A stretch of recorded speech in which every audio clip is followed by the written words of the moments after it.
At what point did you adopt and come to like cryptocurrency? We started in the IRA space and it came across my desk in 2015. Could we do Bitcoin? And I was like, what's Bitcoin? This is something that's different and scarce. Scarcity is huge. Combine it with easy liquidity, fungibility, transportability, and it's something that people can't control. What do you think about the Silk Road Bitcoin right now that the US is sitting on? I think that...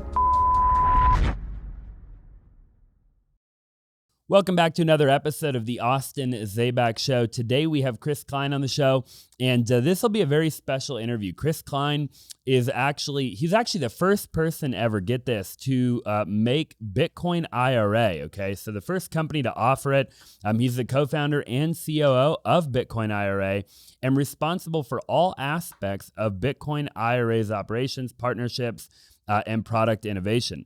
Under his leadership, the company has achieved a ton of growth. Okay, they have assets under custodianship exceeding $14 billion. He's been featured in Forbes, CNBC, Business Insider, Bloomberg, Yahoo Finance, and much more. Chris, I appreciate you being on the show. Thanks for having me today, Austin. It's great to be here with clear skies. Exactly. Yeah, maybe we could start by talking about that. Why the heck not, you know? What the hell's going on in California right now? Excuse my French. Oh, you know, I was watching a Rogan episode the other day, the recap from, I think, July of last year, and he had a fireman that he had met with, a retired LAFD, that basically put it that we've just gotten lucky over all these years. If the wind goes the right direction at the right speed, and that's what happened. It was so fast too. You know, you're doing your day to day. You're in the hustle bustle. You hear there's a fire, but you really don't know what's happening. And by the time you're able to sit down and look at the evening news, half of the Palisades is gone. And then it's just been popping up everywhere. Yeah. I'm actually here in Arizona as a somewhat of a refugee. I'm not evacuated. My house is still safe. But the air quality, my daughter's 11. We got sick over the holidays and it's just killing her. So I said, you know what? I got to go out and see my friend Austin. Why don't you guys come out? Let's spend the weekend at least, maybe a few weeks. I've opened a ticket right now. So well, you picked the perfect time to be here. It's gorgeous. You may as well stay here for like 2 more weeks. We have Bear Jackson coming. That's right. My dad loves that. Yeah, you're gonna love that if you stay here for that. And the waste management, we were just talking about it. We got spring training. I mean, this is the time to be here for sure. Is when everybody's here. How close are you to you think you're... So Sherman Oaks is kind of, the Sherman Oaks Hills is where I live, and the Encino Hills are adjacent. Those are the only 2 mountains that aren't on fire in Los Angeles County right now. So it's insane. Yeah, they're pretty much everywhere. The Hollywood Hills one is right over the hill from me. Sure. The Silmar one's a little further back, but it's valleys and there's just so much happening. It's so crazy. And now, you know, we got a lot of people. Thank you. Your firemen are coming in.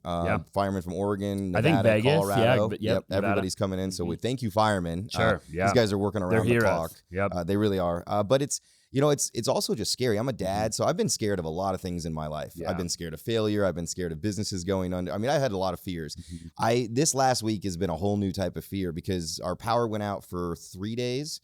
No internet since Monday or Tuesday. Wow. So you're kind of literally in the dark, and the winds are howling 70 miles an hour, and you just don't know where the next fire is going to start up, the next ember is going to land. So if I'm a little sluggish, I haven't slept good in a week because you're sleep with one eye open. You know, you got the radio on, you're trying to at least.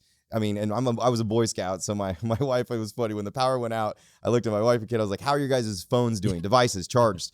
Mine's dead. Mine's dead. I'm like, you guys are useless at this. Get in the car, turn on the car, charge them up, you know, because you never, and I was like, nobody opened the fridge. You know, little things you learn because I'm from Colorado where we get blizzards, power goes out. It's a whole different, this is, you know, the snow's not going to kill you. Right. But those fires, they move fast. You guys get them here too, as well, the brush fires. We do, but not in the valley, really. Yeah, not here. Not here in the valley. You do a good job of managing your landscape. We do. Yeah, we do a very good job, man. And not only that, you know, a lot of people think that we are doing terrible on water. I think, now, I don't know this to be 100%, don't quote me on this, but I read somewhere that we actually are in like really good shape when it comes to our water reservoirs. I was just driving. My dad picked me up at Scottsdale Airport, and I was just driving down before you turn on Old Scottsdale, and I look over in that the canal. It's full. It's clear full. I haven't seen a full canal in LA for years. Oh yeah, so and you guys have water for sure. I've never seen it empty. That's amazing. I mean, we truly have. I read somewhere that like I think we're in like the top 10 in terms of states in the whole country that have like an abundance of water. That's amazing. So we clearly have a shortage. Clearly. We have, I mean, there's a lot of, I don't dive too into the politics. Yeah. I'm a Bitcoin guy. We're orange people. We're not blue or red. But there's definitely some mismanagement happening. And I think this will be, you see even the really hard left people coming out really upset because we pay the highest taxes there too. Yeah. So you expect to take care of the infrastructure. You know, the basic needs of society should be taken care of. They should. We've got a lot of frills and a lot of things that help special interest groups, but the basics are the fire hydrant should work. They should. They just should be full, and they should be, and we should be able to protect people. Also, the communication I've noticed, you know, we weren't getting any of those, you know, like Amber Alerts or anything. And then yesterday we got a bunch of false alarm ones. Like, really? Like they suddenly turned the system on, and it was like, and then you get one, and then it would say, "Oh, disregard the last one. Sorry." What the heck? You're scaring. Like I'm driving like down amateur the freeway. hour. Yeah, exactly. It's really scary right now. Wow, like, that's crazy. I think a lot of people have left. There's been an exodus. And then the problem. I mean, you're a real estate guy. Yeah. Building in California is so hard. What do you reckon? 10 years? I think maybe more. I mean, we're talking 2,000, 3,000 structures have gone up. And we're not talking about 3-bedroom, 2-bathroom structures. Gorgeous homes. I mean, we're talking some of these homes that are burning down are $20 million, $40 million, $50 million right on more. PCH. Right. So, like, I mean, prime real estate for years to rebuild the red tape that's there, the things you have to go through, unless they open up the doorway and finally allow a little bit more private enterprise to take care of things. It should be interesting. They almost have to if they want it to get back to everywhere it was. I mean, like, you know, after the fire, after they contain this thing, which by the way, Zero containment. Zero containment. Still, as of today. So just just everybody knows, we're filming right now January 10th. Okay, it's Friday, January 10th. So whenever this releases. So as of today, zero containment. On I think the Palisades maybe has like 1 or 2%. I think you're right, because I think I just saw on my Instagram right before we came in here. But that's only because it hit the finish line. Right. It can't burn the ocean. It can't go anymore. But the other ones, the one in Pasadena has got a lot of space to go. The newest one in West Hills. The Hollywood Hills one, basically, that's Runyon. Almost anybody that's ever been to California has done the Runyon Canyon. It's got great views. That butted right up to, and then it's all about life safety, right? Yeah. So it's just, you know, and now there's, you know, you're seeing a lot of videos. I'm not a conspiracy theorist, Austin, but you're seeing a lot of videos of people starting fires, and you're wondering, how are these all starting? And I'm in Sherman Oaks, Studio City. The Hollywood Hills one was burning, and then a house 3 minutes from me at the bottom of the hill went on fire, and it's about a 4-story house. I look it up on Zillow. My buddy does. It's got a stripper pole in the house. So like you start wondering, you know, the crazies come out. People were in a state of emergency. Are they lighting their own houses on fire because they're underwater in them, or who knows? It's just a scary time. And those winds are going to kick back in again on Tuesday. Are they really? Yeah. Mother Nature doesn't mess around with the Santa Anas. Yeah, because I mean the winds though. I mean it's not like you guys aren't used to it, right? I mean it's every year for 40 years or 50 years, however long. Every year the winds are like that. Yep. Every year, this time of year. Low humidity. Yep. Low humidity gets dry, and the winds come in. Like this is something that's it's a calendar event every year. But like I said, we get this year we didn't get lucky. Yeah. This year we didn't get lucky, and just tragedy. You know, I know that people are going to battle out the politics of this, and there's going to be blame and finger pointing and everything else.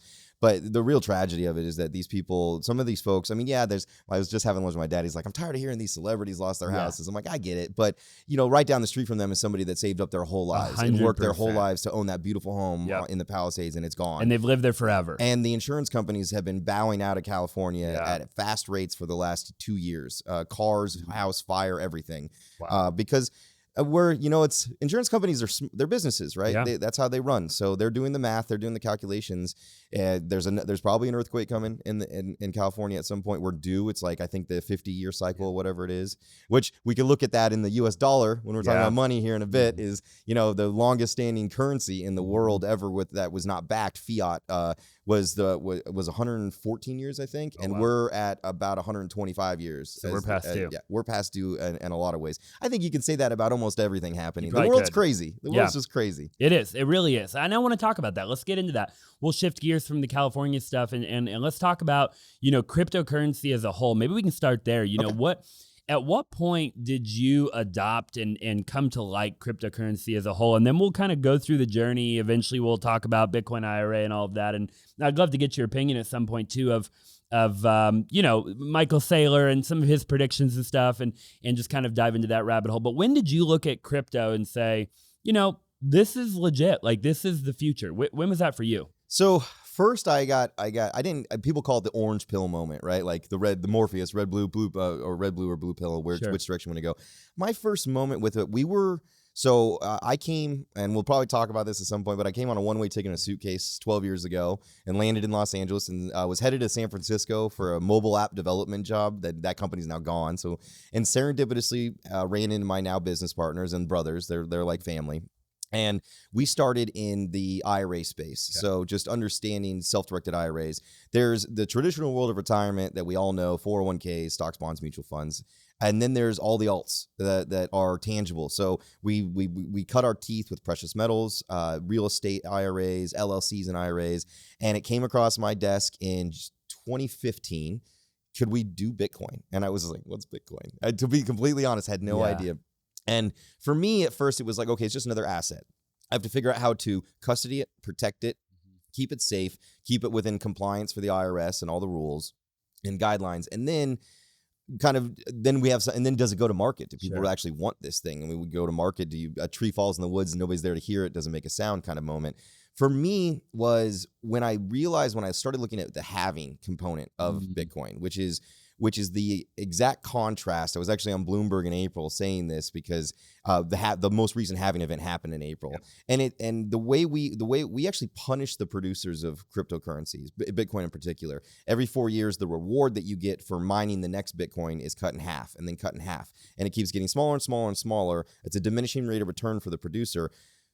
Compare that to the US dollar or any currency in the world today, and we actually reward those producers with re-elections. They put out stimulus checks. They get us through COVID. We re-elect them with the things that we do. So they're incentivized to create more currency, which is why since about 1970s, when we went off the gold standard, everything has progressively gotten more expensive. Right. And we would have to go into a deflationary state in order for things to get cheaper. So when I realized that mechanism, and I was born in 85, came out of college. I was graduating high school when the towers fell. I came out of college when the houses were quote unquote burning at the housing crisis. Us kids from the 80s, it hasn't been great. You know, we were too young to enjoy the booming 90s, and it's been it's been one tragedy after another. And so for me, that was the wake up moment, was like, this is something that's different and scarce. Scarcity is huge. You talk about it a lot in real estate. I do. And that's another place where there's so much scarcity. Combine it with easy liquidity, fungibility, transportability, and it's something that people can't control, which is what I really liked. So those were the ones where I was like, okay, I like this. This is checking all the boxes for me. Yeah. And that's what I fell in love with. Yeah, no, I couldn't agree more. What do you say to some of these people that are like, yeah, but like, and I know you said a little while ago, you're not a conspiracy theorist, but I want to stay on the Bitcoin subject for a little while. I have a lot of questions around it, but you hear these people that are like Satoshi Nakamoto, like, maybe he's the CIA, the U.S. CIA or whatever. Yeah. Maybe it's this or maybe it's that. Like maybe the whole thing's just a big fugazi. I mean, and to clarify, I'm a big Bitcoin guy, but I'm just I want to play devil's advocate for the viewers here. Yeah, I get that all the time. It's every Thanksgiving dinner and every Christmas dinner, I get the Satoshi who or Satoshi who or what. Right. The truth of the matter is the fact that there's no name to it, I think empowers the product even more, or the asset even more, is that it's not a room of, could you name all the guys at the Federal Reserve that are making the decisions that are impacting our lives every few months at the FOMC? No, we just wait. I think the jobs report, I don't know, I didn't have a chance to check it this morning. No internet in California. But we wait for these indicator reports to come out, and then they just make these little tweaks. Our whole life was Alan Greenspan, just up a quarter, down a quarter, up a quarter, down a quarter. And there was a time when those things were segregated, right? The financial side of this country, the monetary policy was separate from the economic policy. Sure. That is not the case anymore. Everything is now politicized, and it's going to continue. Once it goes that way, once you pass that line in the sand, there's no coming back. Yeah. We're now, even our economy is politicized now. So while there's no name to it, I always say, well, would you rather that than the guys that we know are making the mistakes and doing the decisions that they are making? Now, I also get a lot of quantum computing is going to break the blockchain. A lot lately. Yeah, I get that a lot. The blockchain is driven via consensus, which is the coolest thing in the world, meaning that if somebody wants to try to break something, you have to have consensus of all the nodes within within the network. Sure. And that's hard to do, to get a bunch of developers to agree on anything. I Right. watched in 2017 when we had the first hard fork between Bitcoin and Bitcoin Cash and the two sides. And we now have seen what's happened with Bitcoin Cash. It was supposed to be the future of Bitcoin, and Bitcoin would die. I remember we had people that were like, if I have Bitcoin, does that mean I can't? Nobody really knew, right? It was the first fork. And I told all of them, I was like, you're going to get both. As long as you're holding Bitcoin the day the fork happens, you have Bitcoin, you have Bitcoin Cash. Yep. And you've seen others branch off, Bitcoin SV, Satoshi Vision, Bitcoin Gold. A lot of them just taper. They dither away. The branch dies off because the consensus and all the power and the I think the consensus clout that is happening around Bitcoin. Sure. And so it's really the people's currency at the end of the day, which is, we're Americans. I'm a red-blooded American, patriotic as can be, and I like to have something that I know it's the people's that people can't manipulate. So those are usually my talking points when somebody brings that. It's hard, if somebody's diehard like Satoshi's fake and he's made up CIA, well then that guy's probably he'll enjoy. I bet he believed in COVID too. Oh yeah, for sure. Well, do you believe that Bitcoin follows the power law? The what? The power law, when you look at, have you seen like Bitcoin power law where it's essentially, I don't know how you'd explain it, like the rainbow chart?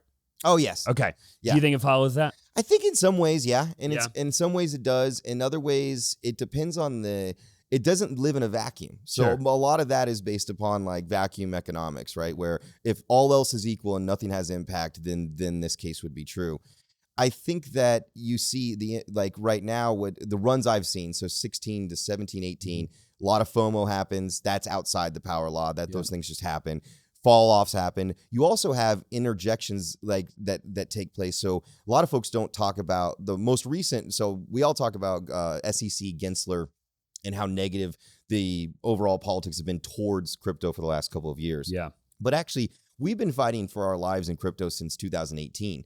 They made a decision. This wasn't even out public. They just, all the Google, Yahoo, Facebook, LinkedIn, YouTube, all the players got a letter from somewhere that said, hey, you're not allowed to allow anybody to advertise anything that has to do with cryptocurrency. Yep. So as a business, I'm sitting there in January or February of 2018. We just had a good year. We're the only guys in town.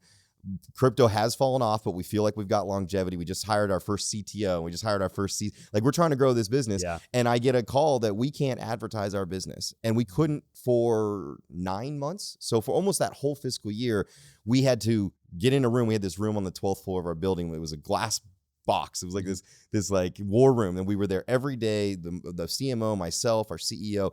What are we going to do next? Where can we advertise? Where can we try something? And when you get shut down by the big boys like that, you're barely holding on. Mm-hmm. It was, and you're just burning money testing. So those things are not in those laws either. Those don't apply to it. Sure. So, and then what you had in 2023 and 22 was greed and fraud was happening. And so when those factors have impacts, that kind of changes the dynamic of it. But I think what Bitcoin's doing is it's just barreling through and saying 100%. Nothing's going to stop us. And people that are, I think we're easily going to see, you were asking about Saylor and the guys. I was with our mutual friend Decker in last May, and I said, those guys aren't crazy. No, and this was when not. Bitcoin was 45,000 and it hit 100 and 108. It's a little cool right now. It's cooling off a little bit. Well, we're 95. Yeah, right now. This is, but now people are like, it's boring. I know. It's hilarious. Everybody's like, we're trading sideways. It's like, but we're still at 95. We're still trading. Yeah, you know what I mean? But we hit 108. Yep. I think 108.3. Yep. Was I think that's the current all-time high. Yeah, all-time high. And so and we'll blow past it. Oh, $1,000,000%. And I'm probably around January 20th. Yeah, is what I'm thinking. Jan 21, maybe. The first the first 100 days of this new administration, regardless of what side you're on, the one nice thing is that he's not running for re-election. Exactly. So he's just going to get to work. Yep. And as long as the powers that be around can just let him work, I think we're going to see some really interesting things happen in the efficiency of the government. Sure. The efficiency of money, the way that everything works in our society overall, or at least our economy in particular. He's a businessman at the end of the day. And a lot of that's going to be around Bitcoin. It's going to drive a lot of this stuff. Yeah, I totally agree. I literally think, you said a little while ago, you're orange, not red or blue, right? And the reality of it is, I think that anybody watching this podcast, if you're a Bitcoin guy or you're a crypto guy, Trump's good for you, right? Because he's pro crypto. And so at the end of the day, sometimes we just have to take a step back and say, okay, but leave politics aside. If we are, entrepreneurs and we like, the capitalist economy that we live in, then great, let's take advantage of the next 4 years of our life. Yep. Right. Just like I saw a guy that was on your podcast about a month ago that said that he loved when the other side was in office because his real estate went off through the charts. Roof. Yeah. He's like, it probably wasn't good for a lot of the people. But it was good for me. But it was good for me. And as Americans, we try to be collective spirit, but I think there's a lot more individualism than we'd like to admit these days. Agreed. Totally. I kind of saw it even in California right now with these fires is people are... I mean, when the power came back on a couple of nights ago, all the neighbors, I hardly ever see my neighbors. Yeah.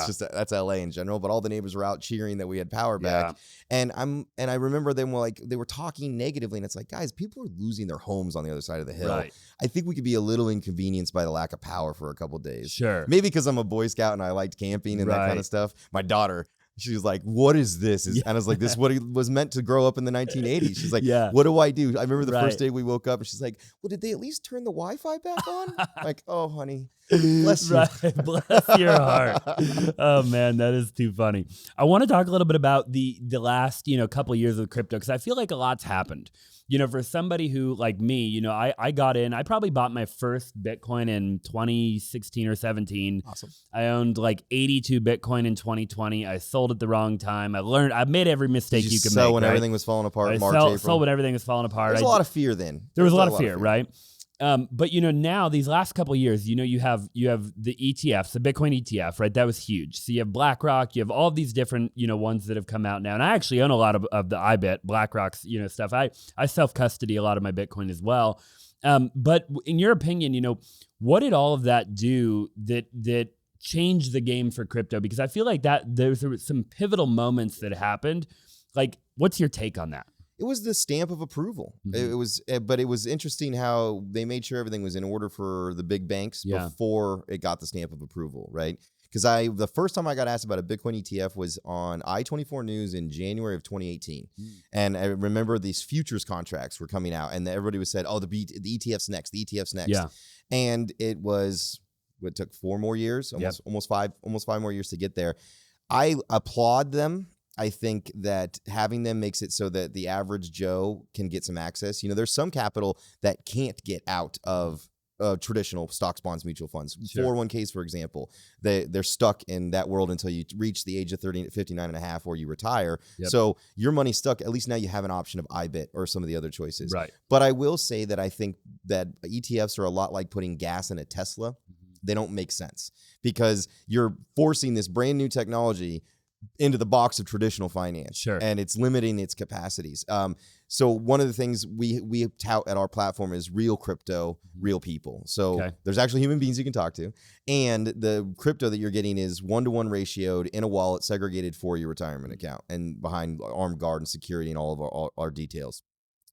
It also gives you 24/7 access to liquidity. Most of the major crypto events take place after trading hours, weekends, holidays. Yep. So when it hit 108, it was a Thursday afternoon, evening, like 9 o'clock, I think, in Los Angeles. So if you're holding ETFs or anything like that, you're limited. You're going to have to wait until, or if imagine it's falling 10, 15% and you want to exit. What we also have right now is 1-to-1. What will happen with most ETFs, it happened with emerging markets, even with gold ETFs over the years, is the ratios of 1-to-1 holdings versus what's offered start to go down because Camels only has a certain percentage. Just like banks. At one time when we were kids, if you had $1 that you were deposited, you had to have $1 available for withdrawal. If we try to go take 10 grand out to go to the casino right now, they're not going to likely give it to us. We're going to have to go to 2 or different ATMs. Maybe, for some reason, the casino can always get the cash, but the banks never have it for themselves. They always have it. They're doing something right. Yeah, exactly. Well, because they know what you're going to do with it. Exactly, the bank is like, I don't know what you're going to do with this. Let's be careful. Are you who you say you are, right? That will start to dissipate. It did with GBTC, which was a ETF-like instrument back before the ETF. It went to, I think 1-to-10 ratio at some point, and the trading nav started to really get, the premiums started to get really high. What also happens is if there's major liquidation events. So let's say there's I don't say this will happen, but say there was another June 2022 and Voyager, Celsius, and all the things that were happening starts going off again. people are going to be running for the hills. Yep. They did it with the Bitcoin or with Ethereum staking. And what you saw was you used to be able to get out of staking with Ethereum in a matter of seconds. Yep. Once that happened, it was a matter of weeks before you could, because the line, it's like a Disneyland. You get there early and you can on a lot of the rides. You go there on Saturday during Father's Day weekend or Mother's Day weekend, you're going to be standing 120 minutes to get in line, and they just get longer and longer and longer. That will happen too with ETFs because they're getting so big. Got it. So I think I like having a little bit of both. I'm like you. I do have some of the IBIT and some of my brokerage accounts. But I'm a purist. I like to have I mean, it's just like REITs are cool. Yep. But having that real asset there's a difference, right? Huge difference. And then also, if you're in an IRA distribution, if you're holding the ETF and you turn 59.5 or 70.5, you start taking money out.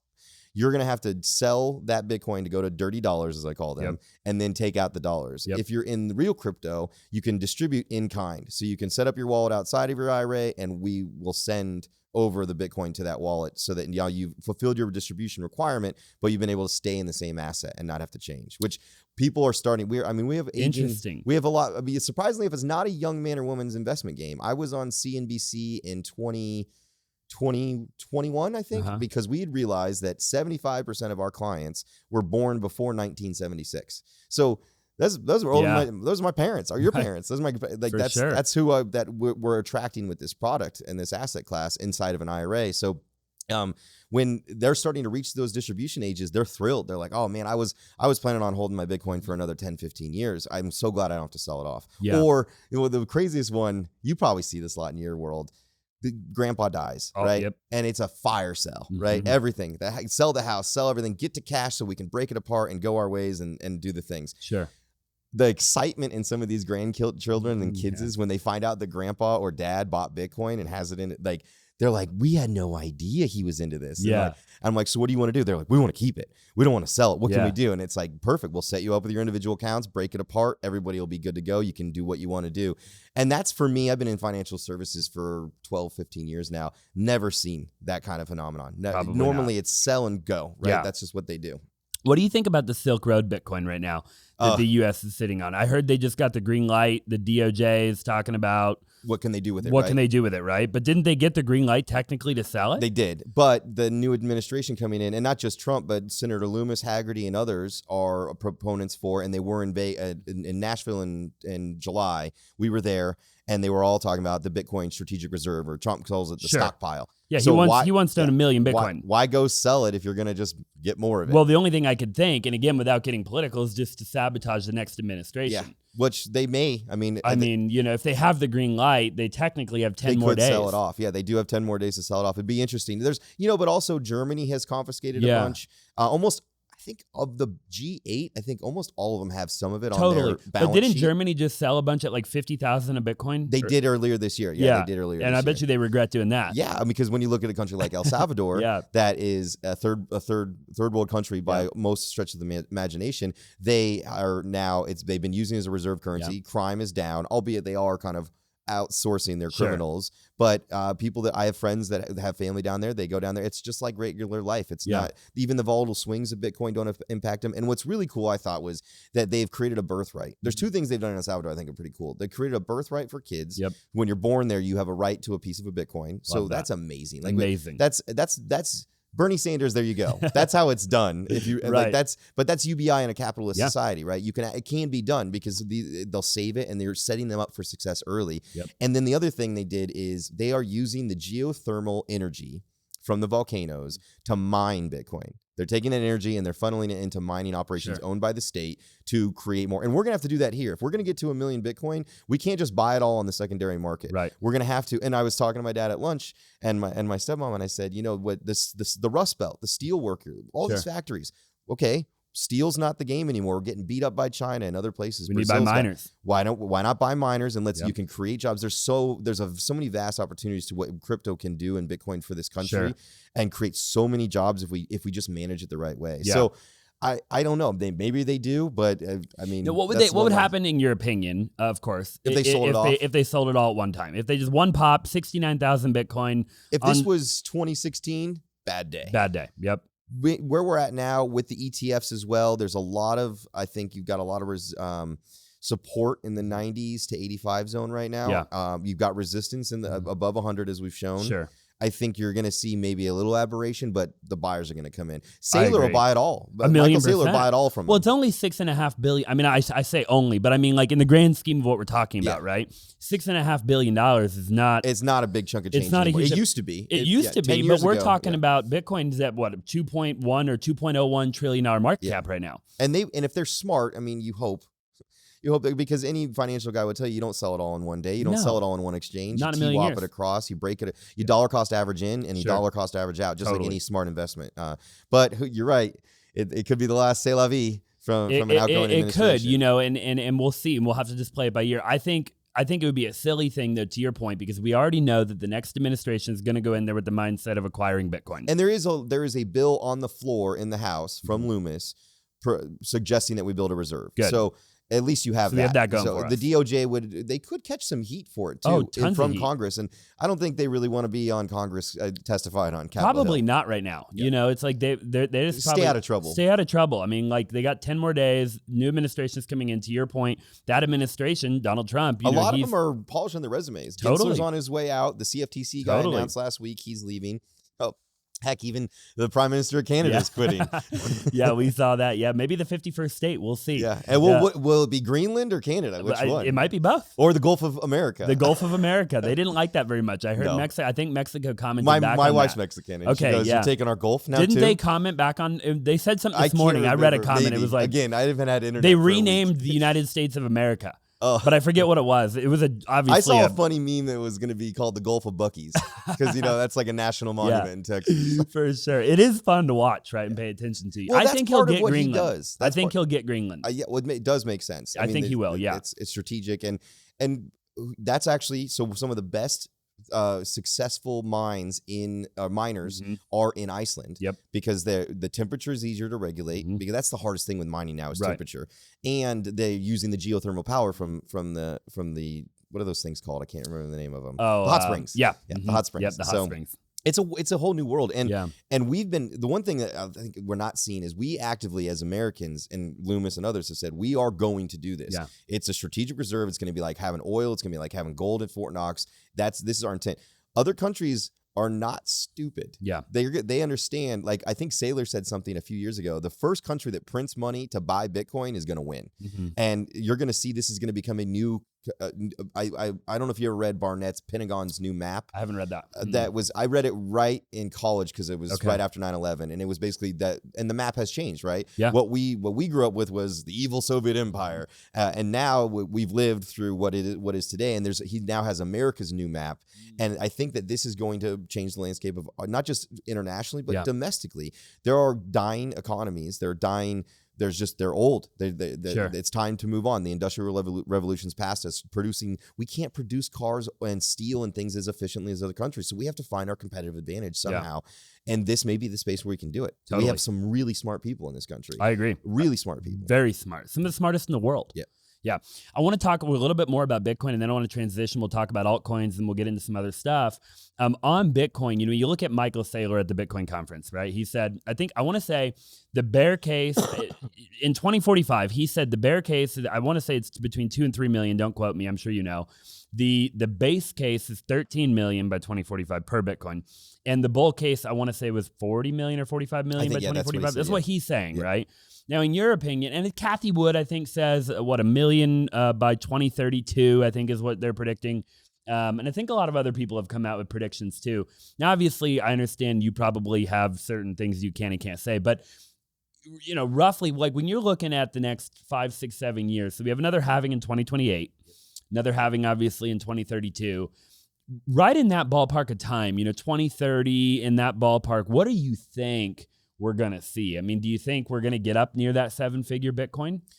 I think that'll be the perfect spot for it. Okay. I think by the end of this cycle, it wouldn't be crazy to be knocking on 250, 300. That's what I was thinking, And there's a lot of people that have set their marks. You had mentioned earlier that that's when you think you might exit some of yours. Yep.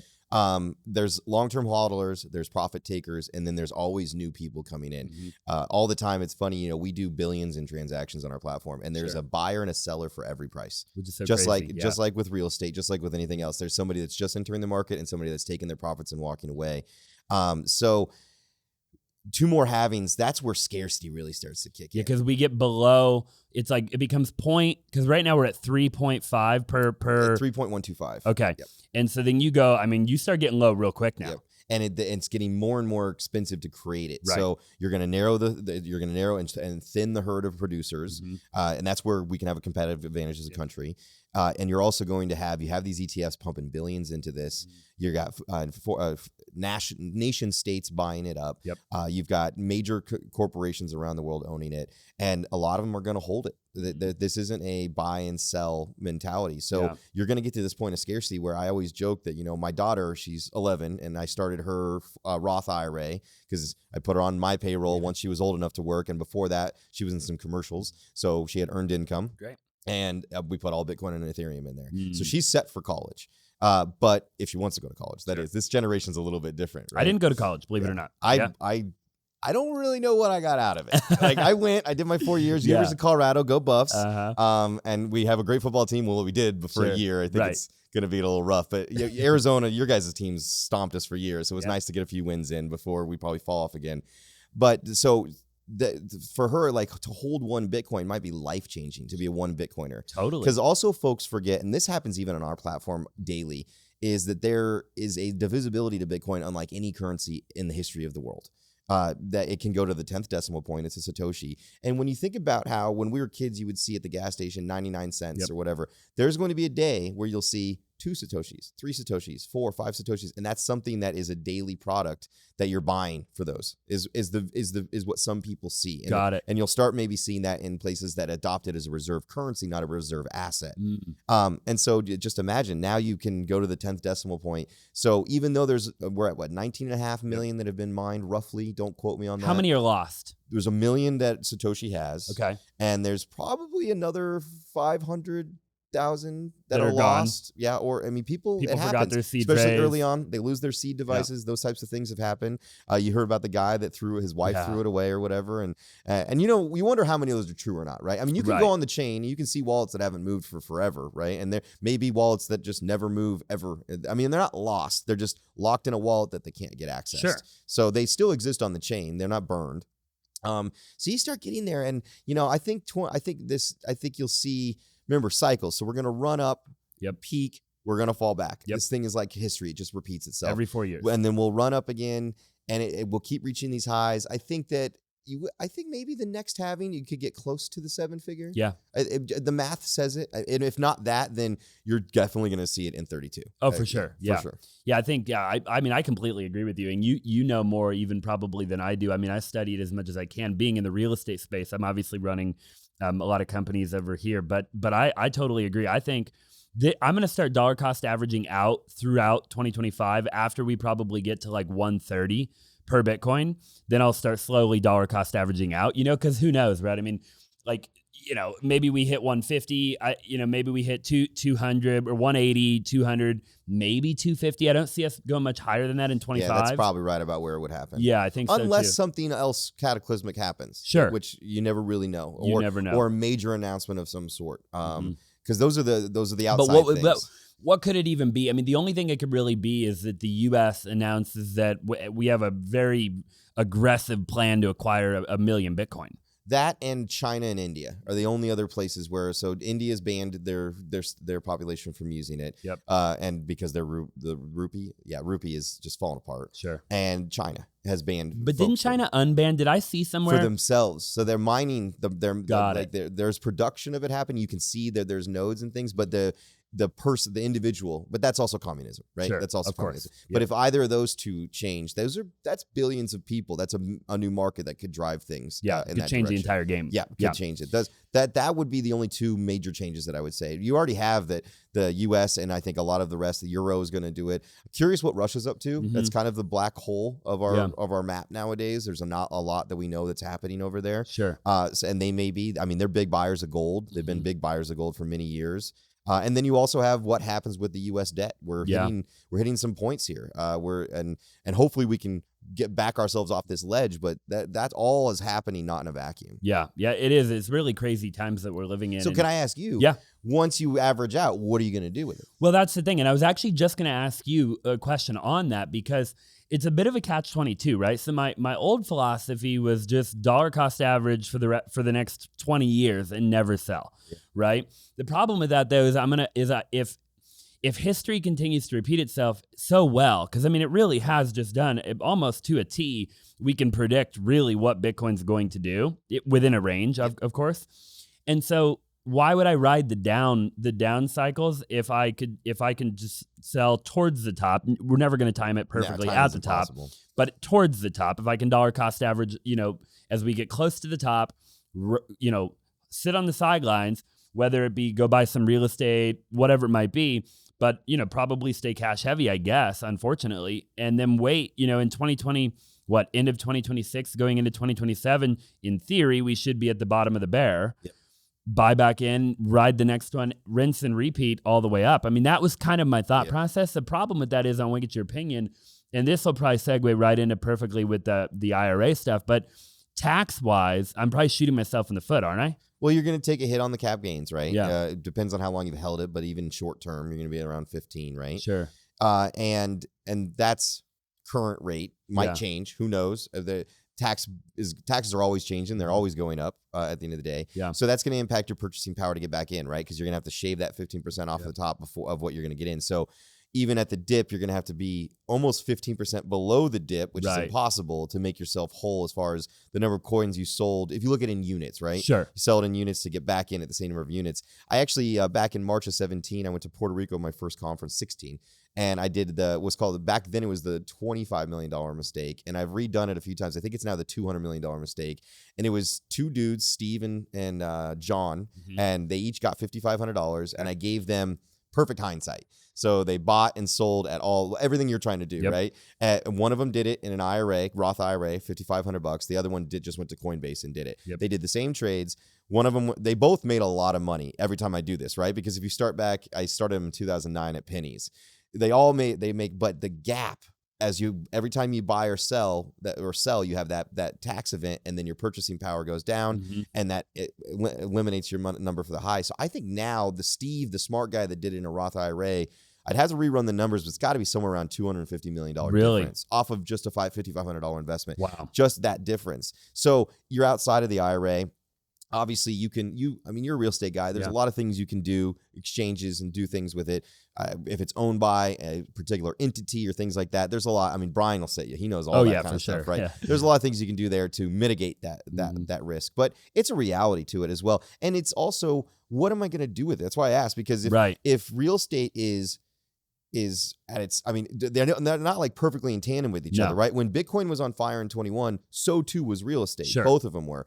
And what's inflation doing? So even if you said cash heavy, if you're losing 10% of your money every year, it's tough. I'm in the same boat, right? It's like, if I don't know what I'm going to do with it, and I don't need extreme amounts of liquidity, what am I supposed to do? You need somewhere to put it. You need somewhere, or you leave it there, or you just leave it there. And there's a lot of folks. That's why you get this hodler mentality. Is they're smart guys. I mean, Rocket Ron is our 11th client, really close friend of mine. He was a scientist for NASA. His specialty is heat shields.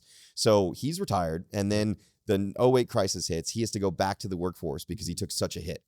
So he goes back working at like Siemens or one of those technology companies, and he hated it. He found us, and within a year, he was able to re-retire on his terms. Now he works for, I can't remember if it's SpaceX or Blue. He works for one of the privates, helping them with heat shields, because AI can't teach you how to build a heat shield. Right. You need the old timers to do this, and he is devout hodler, and he's a big fan of the alts too. He's a huge fan of Shiba. He won't let me sell my Shiba. Really? We actually did a promo a couple years ago where we gave away 100,000 Shiba for every new account you open. And is he a Doge guy? More Shiba than Doge. More Shiba than Doge. And also, he's big on Arrow. Arrow right now is the next one. I haven't heard of Arrow. He's trying to get me to add on to it, onto the platform. I'm in a lot of them. I want to talk about alts too in a second as well. Yeah, because I mean, I'm no expert on them, but I'll give you the best I can. Well, what is your opinion on some of the alts? I mean, we're looking at like, obviously, like Bitcoin's Bitcoin, right? And I think it's important for maybe somebody who might be a little bit newer to this, and I'd love to make sure that you agree with me. The altcoin, by the very nature of what they're saying, alternative coin, is an alternative coin to Bitcoin. Correct me if I'm wrong. Yep. Okay. So it kind of gets mixed up to like the memes and like the heavy alts now, but it's anything but Bitcoin is an alt. Anything but Bitcoin's an alt. So then let's start with Ethereum. What do you think about Ethereum? I feel like Ethereum has been struggling for a little while now. Yeah. Its ETF didn't take off as much as it should have. It has not been keeping up with Bitcoin. A lot of people try to kind of couple like Bitcoin is to Ethereum as gold is to silver. Okay. And that didn't really work out, right? And even for silver this year, gold's up, hit all-time high, silver's still languishing. Some will call it a legacy asset because its technology it had some rough times with gas prices and other things and congestion. Yeah. A lot of the layer 2s that are being built into it are fixing a lot of that. It has competition now, though. Yeah. So Solana's strong. Others are very strong. And it will really come down to, I always thought of, if my 10-year-old daughter was here, she has 4 commemorative coins that my dad got her. And there's a video of her when she was 4 years old, and I gave her one-word associations: Bitcoin, money; Ethereum, contracts. Okay.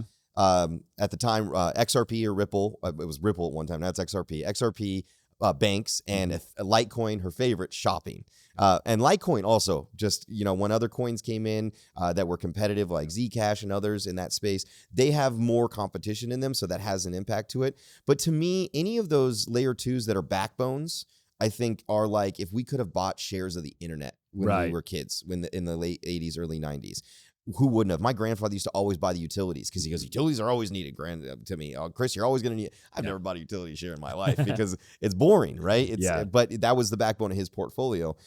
It's to be able to have those access, but it has its pros and cons to it. But I think it's going to be an infrastructure piece to the future of this. There's a marriage between crypto and AI that's coming.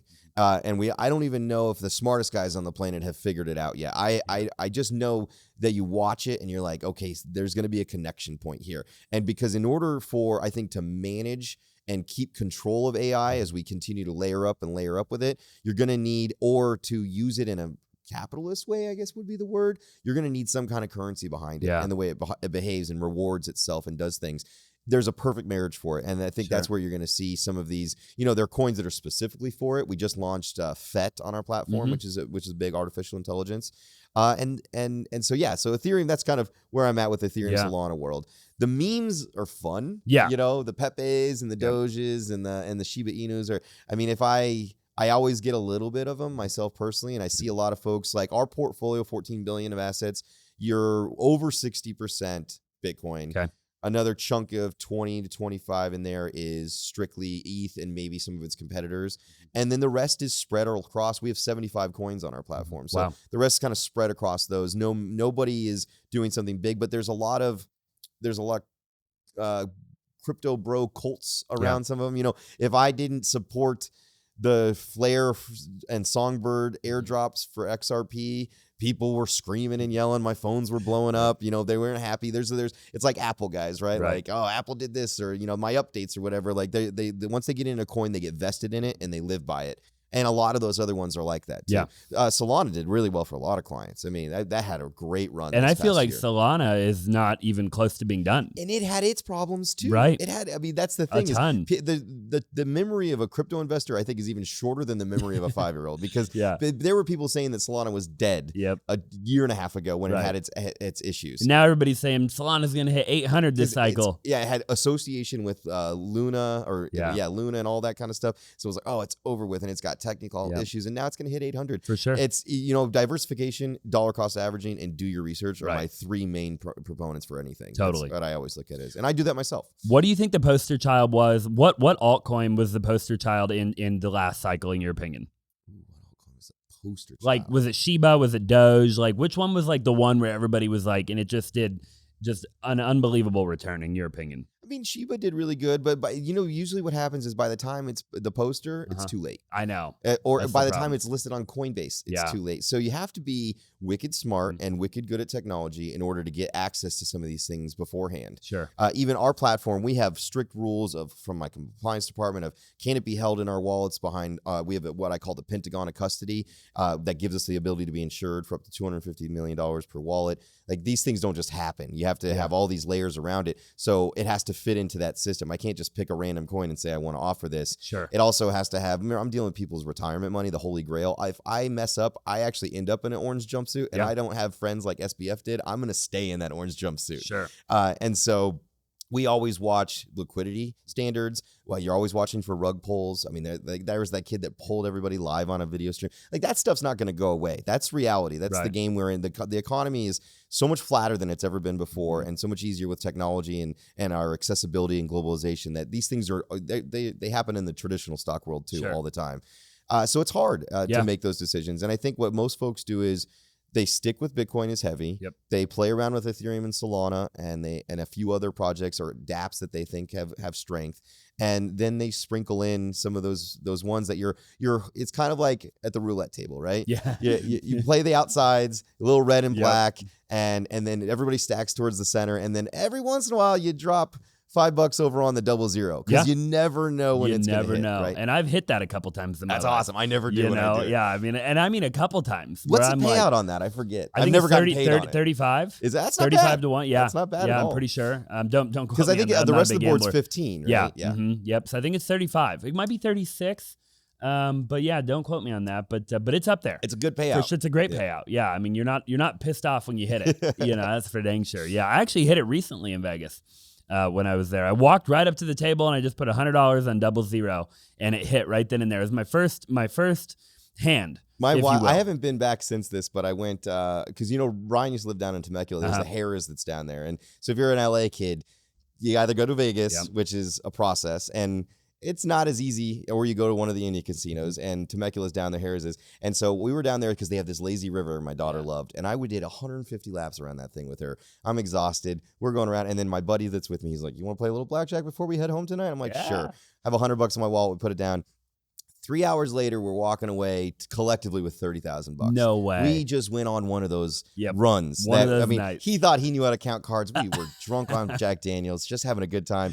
Yeah. And I go gut. I'm a gut guy when I'm gambling, and I only play with what I'm willing to lose. Sure. Like that's always been my policy. And I remember like the table minimum or max was like 3,500, and we were just stacking chips up. It was just such a good run that I pushed in, and everybody else was going cold, and he was like, Chris, don't do it. This is not the time to do it. And I was like, you think you know what you're doing? So I just to spite him, I pushed the max in, and I flop. They were suited too. It was ace, jack, blackjack, ace, king, blackjack. Wow. And payout is out there is like 1.5. And I mean, it was the coolest thing because I've never had a crowd of people watching me gamble, and I didn't even know what I was doing. Like people watch that and they're like, this guy's, and it's like no. And the smartest thing we did was we ran. We cut and ran. we walked away. We probably could have taken another 10, but we were tipping out pretty girls and dealers and girls bringing us drinks. Like we were having fun. And I remember I haven't been back to a casino since because I know that I'm destined to give it back. The next time you're giving it back. Yep. And I don't want to do that. Like leave on a high note and just coast away to the sunlight. And stay out. I love that concept. Let's talk a little bit about the IRA stuff, right? Why wouldn't everybody great pivot gambling to IRA? Literally, right though. But for real, why wouldn't everybody do what it is that you're offering? How come the whole world wouldn't watch this video right now and say, I've got all my, eggs in this traditional old school basket over here, and I don't have any exposure to, well, maybe some people have exposure now because MicroStrategy just joined the, and IBIT. Yeah, and IBIT. But like, why wouldn't everybody get more exposure to this new asset class that is doing, 40% a year on average since inception or whatever? I think a lot of it is just knowledge. I mean, we try to be out there. This is my probably 1,012, maybe 1,200th podcast that I've done. So I try to hit that. I'm banging the drum. But folks are, people think of retirement as boring old long-term, put it in annuities or T-bills and get the slow. But even those things can't keep up. And that's why we have a retirement crisis in America. So I think that's a big one, is that people are a little bit apathetic about retirement. Even if they have it, they're just like, okay, it's there and I won't do anything with it. I didn't know I had these options. A lot of folks are shocked when they find out they can buy a house inside of their retirement account. We have a client in our bank that he buys John Deere tractors and leases them out to the farms in his local community. And that's his business runs inside of his IRA. So all the money that he makes off of those leases goes back in. The principal is held by the tractors are held by the retirement account. I've seen people do barrels of oil during oil times when oil was hot. Gold and silver were huge. Sure. They've had their day in the sun, I think. I think the next 4 years is going to be a little tough for gold and silver. But I think lack of knowledge is a big thing. Just knowing that the opportunities are out there. Because if you go to the John Hancocks or the AW or the Hewitts or the Fidelity 401ks, it's A fund, B fund, C fund. It's boring stuff. Do I want to do risk or no risk? And that's for the generation older than us. Yeah. Our generation and even our parents, we have a crisis on our hands when it comes to retirement. We are not prepared. When I was on Bloomberg, I brought this up. Northwest Mutual came out with a study in 2019 before COVID and asked 2,000 people or whatever their number was, how much money do you think you need to retire? And the number was like, at that time, they said they needed like 850,000 to 900,000 to retire comfortably. Fast forward just 3 years, they just did the report study, asked the same people $1.5 million. Wow. So in 3 years, people, because of inflation, rising costs, and everything else, are like, they need 50% more. So we're in this crisis mode, and people get paralyzed in crisis mode. What am I going to do? Well, I guess if there's no chance, then I might as well do nothing. Yeah. And I think the biggest thing is max your contributions every single year. It's now up for anybody that's under 50. It's up to $7,500. Over 50, it's $8,000. So still not keeping up with the rate of inflation. I think you'll get to see those numbers get higher. If you didn't do last year's and you want to do last year's and this year's, up until April tax day, you could do, if you're my age, you could do $15,000 right before April. So you get last year's and this year's. You can, if you're older, you can get up to $16,000. People don't know we're a gig economy too. There's SEP IRAs, simple IRAs. These are things that have higher contribution limits.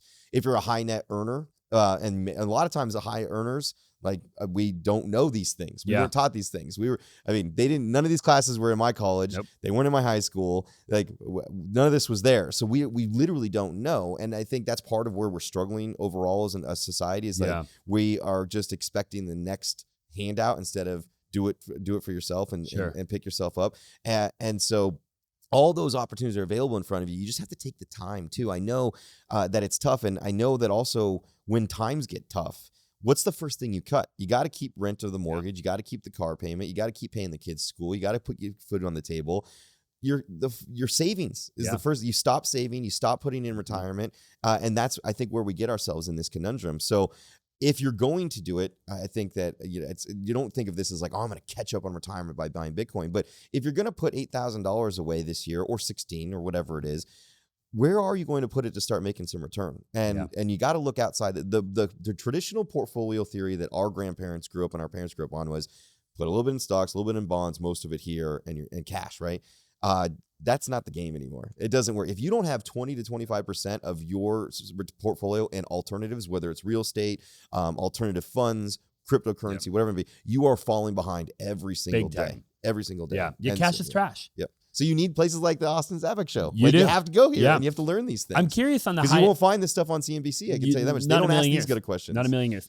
I'm curious on the high income earner stuff. Because with a high income earner, for me, take me for exexample. I used to have a Roth IRA. Okay, and it works. Now you don't qualify. Now I don't qualify. Yep. Right. And so now, I'm at a point where I'm like, well, I might as well just liquidate the Roth. I'm never going to be able to qualify again because I don't ever see myself going backwards. Yep. So what do people like me do? If somebody's watching the show, they make $500,000 a year, $1 million a year, whatever it might be. What are they doing? Are they just calling you and saying, hey, help me? There is a really cool tool called, you'll see them out there called Solo Ks or Indie Ks. Mm-hmm. This is where, and if they want it, we have experts on our platform that can get more into this. But in essence, what it is it's a 401k for a small business that you and your spouse control. You're the only two employees, and it's your 401k for your company. And almost every high earner has this S corp and LLC or something, right? We all do. So you can, and the contribution limits there are somewhere. It depends on how much is made on the business, but you can get almost up to about $150,000 that you can put away. Really? It's not tax free like a Roth, but it's still tax deferred, and it lowers your income as the business because the contribution lowers your overall income. And there's not a limit to how much money you can be making per calendar year. Not like with the Roth where the MAGI score is what it's the AGI. Exactly. That always makes you an eligible. There are people that do I hear it a lot, the backdoor Roth, where you will contribute and then you convert it and you pay the taxes. I think the last administration seemed like they were going to close that loophole. Yeah. I don't know if that's going to get closed here, just like there was a lot of conversations about the Augusta rule that was going to get closed out with people with G-Wagons and everything else. Sure. I'm not an expert in those things, but I think that you're going to see they hired 83,000. Didn't they hire and fire? They hired 83,000 tax IRS agents and they spent like $7 billion to collect $1 billion or something like that. So it didn't work, right? I think then they let them all go, didn't they? I mean, yes. And they've started to cut them because it's not working and they don't have the money for it. Yeah. And also, I think the other big thing is that it's beyond the enforcement part of it. I've always been, and this is like my crazy, I did go to a very leftist school. I am a pretty conservative dude now. I'm a dad and I'm getting old. I'll be 40 next month or in 2 months, which is crazy to think about. And my grays are showing because I couldn't get a haircut because my barber was closed because California's on fire. But I got a good barber. If you need one while you're here, let me know. I might. But I kind of like it. My wife says I'm looking Clooney. I'm starting to look a little Clooney. But beyond the enforcement piece of it is that we could do this better. We could do, I've always thought of a universal sales tax. Get rid of the income tax, which is impossible to deal with. It's possible to enforce. And if I'm going to go buy the G-Wagon, instead of 8% sales tax at the state level, I'm going to have another 15 tacked on top of it. I'm going to pay to play. I want the G-Wagon. I'll pay for it. But instead, that could boost all kinds of things. People are going to have more money in their pockets. These are, I think, some of the solutions that are going to be brought up in the next 4 years that might get us in a better place because the enforcement of the way it's not working. People are finding every nook and cranny to do things with, and it's also kind of stymieing, like just like in the Great Depression when we were at the highest tax rates possible. I think it was like the highest people were at like 80-85% taxes. They just closed their companies, which made the depression worse because they fired everybody. Right. So it's a tough place to be at. But I think if in that instance, solo Ks, indie Ks are really good. But let's think about your audience. Your audience is you probably got a lot of those guys out there, but you probably also got the guy that is maybe just getting involved in his first swap. 100%. And he probably hasn't saved anything. He doesn't have a 401k because he's a gig economy guy. Set up a Roth IRA, kid. Do it right away. Open a Roth IRA. Call us. You can put $15,000 in before April 15th. Okay. Put some Bitcoin in it. You don't have to buy all the Bitcoin at once. You can dollar cost average, but get started somewhere because you're gonna thank yourself. Your future self will. I know you have. You've ran the calculations. If Bitcoin continued its trajectory of, I think Brian Decker did it actually. He said, what did he say? It was if you at 30 years old, if you started the Roth IRA buying IBIT or whatever, or Bitcoin, and then by the time you're 59 and a half, I think if it continues to compound, I think he said conservatively 20% a year because it's been doing 40. So he cut it in half and said 20, but it's like $13 million or something by the time you retire. It's like an insane number. Don't quote me on that. I remember I watched that. I'm a member of his Wealth Society, so he's got a lot of good stuff there. And also, not to plug Brian, but if you haven't checked him out, I know he's been on your show. An amazing guy. Amazing. If he's watching, which I tried to text him to have dinner together. I'm going to send it to him. We're going to send him. Yeah, we got to let him know. He's a great guy. He's brilliant and one of the hardest working. I mean, I consider myself a pretty hard working guy. That guy he's a hustler. He works all the time. Not only that, he's a very humble guy. Yeah. Which is what I love about him. Nicest guy you ever meet. And I love that. You meet somebody, I've had so many people on the show, and so many people of them are amazing, don't get me wrong, but you meet some of these people that gain knowledge and wisdom and capital and stuff like that, and they become sheltered and turned off to the world, and there's no humility there anymore.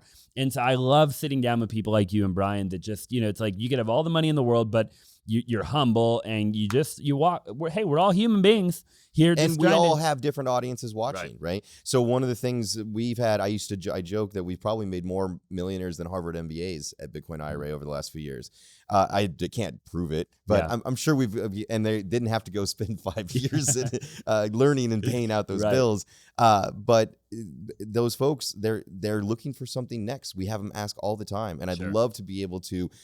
We're obviously going to share all of this with our audience as well, but to point them in your and Brian's direction, because after crypto, you have, like we talked about, you got to know what you're going to do next. And I think it's a common sense, the mentality of most crypto folks.